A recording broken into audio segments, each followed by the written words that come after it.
नमस्कार दोस्तों, परिपाटी न्यूज़ से district reporter north west Delhi का धीरज कौशिक आज आपके साथ है श्री जसवंत खन्ना को लेकर के। जसवंत खन्ना जी एक बहुत ही सोशल वर्कर हैं, सीनियर, और ये प्रमुख समाज सेवी के साथ साथ SC/ST wing Delhi Lok Sabha north west के पदाधिकारी भी हैं, अध्यक्ष हैं। जहाँ ये राजनीति से जुड़े हैं, वहीं इनका जो रिलेशन है वो सोशल वर्क से भी है। ये अपने एरिया में जहाँ ये रहते हैं, रोहिणी में, जाने जाते हैं एक ऐसे व्यक्ति के रूप में जो हर व्यक्ति की पहुंच तक है और हर व्यक्ति इनके पास अपने काम करवाने के लिए आ सकता है।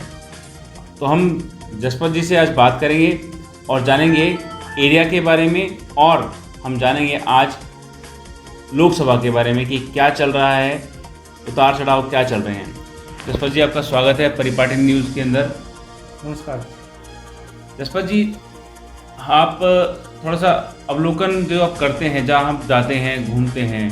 अब रामलला मैदान की रैली भी हो चुकी है, जो महारैली का इसको नाम दिया गया था। तो क्या पाया आपने, कैसी रही, क्या वो सक्सेसफुल थी, और यदि सक्सेसफुल थी तो क्या क्या उसके अंदर पॉइंट्स हैं जो आप हाईलाइट करना चाहेंगे? मेरे को जो रामलीला मैदान में मैं खुद स्वयं वहाँ था, 10:15 बजे मैं पहुँच गया था। मेरी टीम भी पहुँच रही थी, बसों से अलग अलग जगह से आ रहे थे। जी। आप रैली मत बोलो, इसको रेला बोलो। जी। ये महारेला था, ये मोदी को हटाने का रेला था, मोदी को भगाने का रेला था। जी।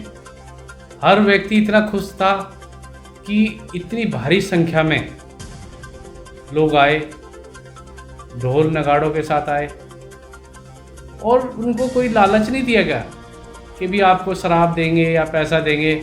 लोग अपनी मर्जी से वहाँ पहुँचे। सबसे बड़ी खुशी की बात ये थी, और उसमें जोश था। लोग ये कह रहे थे कि मैं भी केजरीवाल। वो देख के मेरे को बहुत अच्छा लगा। और हम भी एक पदाधिकारी थे, लेकिन हम एक आम आदमी की तरह ही बैठे थे, वहाँ पे कोई स्पेशल कुछ नहीं था।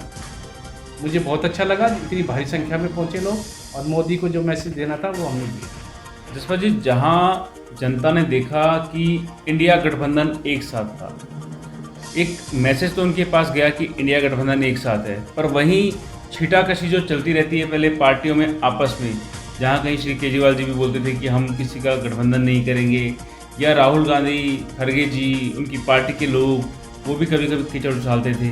तो अब ये जो गठबंधन है, इसको कैसे माना जाए कि क्या यह समय की मांग है या सब ठीक हो गया है, अब सब एक हैं? ये एक समय की मांग है, और हमें एक होना चाहिए। सारे देशवासियों को भी एक होना चाहिए। पार्टी को तो एक हो ही गए हैं सभी लोग, और हमें भी, क्योंकि भ्रष्टाचार जो अरविंद जी के ऊपर आरोप लगा रहे हैं ना, अरविंद जी ने कोई भ्रष्टाचार नहीं किया। अगर भ्रष्टाचार किया है, अरबों रुपए, लाखों करोड़ों रुपए का जो अगर करा है, चाहे दूरसंचार का हो, चाहे रेलवे का हो, चाहे हमारी सरकारी इमारतों को बेचने का हो, चाहे पेट्रोल में हो, डीजल में हो, खाने के सामानों में हो, इतने बड़ा विश्व का सबसे बड़ा घोटाला बॉन्ड जो है, व्यापारियों को, उद्योगपतियों को डरा के धमका के CBI को भेज के जो इन्होंने किया, वो सबसे बड़ा घोटाला इन्होंने किया। हमने तो कोई घोटाला किया ही नहीं। जो CBI और ये जो पुलिस और ये जो गवाह के तौर पे कह रहे हैं, अगर इनके साथ आज मिल जाओ, आज बातचीत कर लो, तो इनके पास ऐसी वॉशिंग मशीन है, उसमें आप धुल के साफ हो जाओगे। तो जसपत जी, जैसे ईमानदार नेता की छवि रही केजरीवाल जी की पीछे तक, जब तक कि इल्ज़ाम नहीं लगे थे, वो ये कहते थे कि मेरी वजह से किसी को परेशानी नहीं होनी चाहिए। पर आज हम देखते हैं कि हर चौक पर, हर चौराहे पर, हर नेता के घर के बाहर कहीं ना कहीं रोज़ कुछ ना कुछ चल रहा होता है। उससे लोगों को आने जाने में दिक्कत भी होती है, पार्टी के वर्कर भी परेशान होते हैं। तो इसके बारे में आपका क्या कहना है कि ऐसा चलता रहेगा, या फिर समय की मांग है इसलिए भी हो रहा है, बाद में बंद हो जाएगा? नहीं, आपको मैं जो चीज़ें बता रहा हूँ आप मुझे ठीक से नहीं बता पा रहे, लेकिन मैं समझ गया हूँ आप क्या पूछना चाहते हैं। जी। मैं आपको बताता हूँ, जो मोदी जी हैं, इन्होंने एक लेफ्टिनेंट गवर्नर बिठा रखा हमारे ऊपर, जिसे बोलते हैं LG। जी। वो लेफ्टिनेंट गवर्नर जो शब्द है वो अंग्रेजों के टाइम का है। वो तानाशाह आज हमारे ऊपर बिठा रखा है। किसी भी विभाग की अगर कोई पेमेंट होगी नहीं, जल बोर्ड की पेमेंट अगर नहीं होगी तो गरीब आदमी के पास पानी कैसे जाएगा? जी। अगर PW के पास अगर रोड बनाने का काम है या साइडों से अच्छा बनाने का काम है, अगर उसको पेमेंट नहीं होगी ठेकेदारों को, तो वो कैसे सुधरेगा?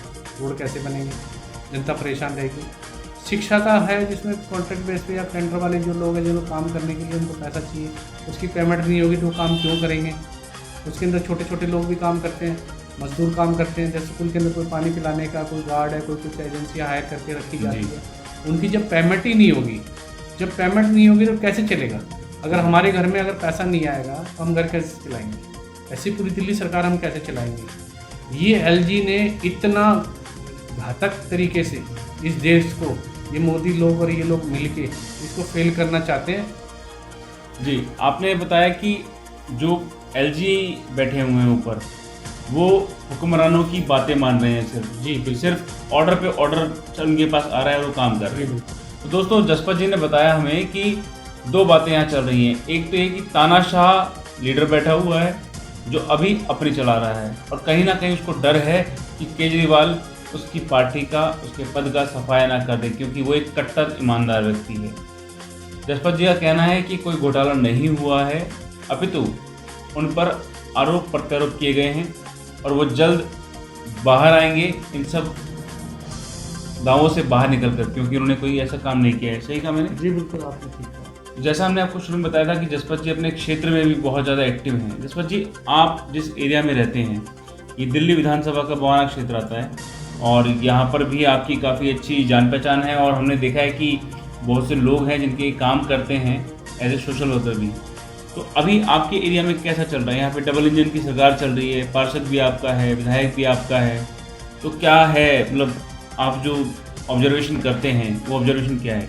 सीएम साहब का जो आदेश है हमारे विधायक जी को और हमारे इतनी परेशानी के बावजूद इतना अच्छा कार्य कर रहे हैं।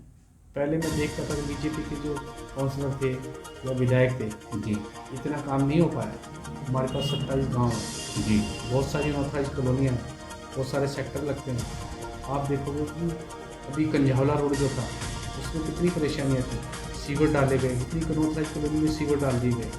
तो बहुत जो काम जो अभी तक कई 40 साल से नहीं हुए, वो सरकार ने, केजरीवाल जी ने विधानसभा में लाके पारित कर दिया कि पैसे की कोई कमी नहीं रहेगी, आप सीवर डालिए। लेकिन उन ठेकेदारों की पेमेंट भी रोकने का काम जो कर रहा है तो एलजी कर रहे हैं मोदी जी के इशारे पर। ये सब नहीं होनी चाहिए। लोकतंत्र में जनता को हमें सुविधाएं देनी होती है, वो हमारे मौलिक अधिकार होते हैं। अगर मौलिक अधिकारों का हम आनंद करेंगे तो ये देश के लिए और हमारी दिल्ली के लिए अच्छा नहीं है। इसका जवाब जनता जरूर देगी। तो दोस्तों, आज के इस इंटरव्यू में हमने जाना कि लोकतंत्र की हत्या होने से यदि बचाना है तो आपको साथ देना होगा अरविंद केजरीवाल का। सही कहा मैंने? बिल्कुल सर। और ये भी हमने जाना जसपत जी से बात करके कि योजनाएं बहुत हैं और उनको लागू होने नहीं दिया जा रहा है, और जो योजनाएं लागू हैं उन पर भी अमल नहीं हो पा रहा, क्योंकि कहीं ना कहीं केंद्र से अंकुश लगा हुआ है। आपकी क्या राय है हमें कमेंट में ज़रूर बताएं, और ऐसे ही दिलचस्प व्यक्तियों से मिलने के लिए जुड़े रहे हमारे साथ। परिपाटी न्यूज़ से मैं धीरज कौशिक, धन्यवाद। हमसे जुड़े रहने के लिए हमारे चैनल को सब्सक्राइब करना ना भूलें, साइड वाला लाल बटन जरूर दबाएं।